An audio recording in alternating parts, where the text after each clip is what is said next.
And at 6, just a few hours ago, the U.S. Department of Justice announced federal charges against the stepfather of the second-grade student at Blossomwood Elementary who brought a gun to school. Now, since the shooting happened, parents have expressed concern over the safety of their children at the school, with some questioning the order of consent discipline guidelines established at the Huntsville City Schools District.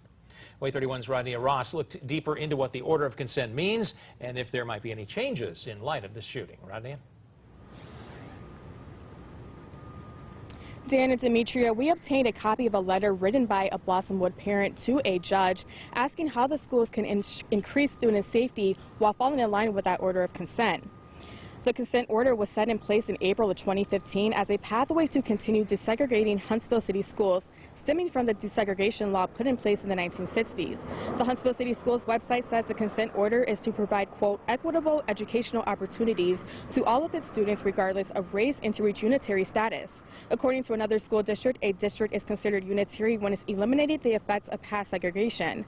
I talked to a local lawyer who told me the consent is an agreement between the school system and the district court. The lawyer says it usually takes 10 years to reach the unitary status, but Huntsville City Schools is working to achieve it in 5. Part of the consent order was to redraw school zone lines so the schools are no longer segregated. This is where parents are getting upset.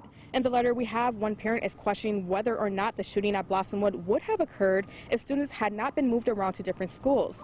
The lawyer I spoke to told me there's no direct connection between the shooting and the rezoning of schools and that the shooting could have happened anywhere.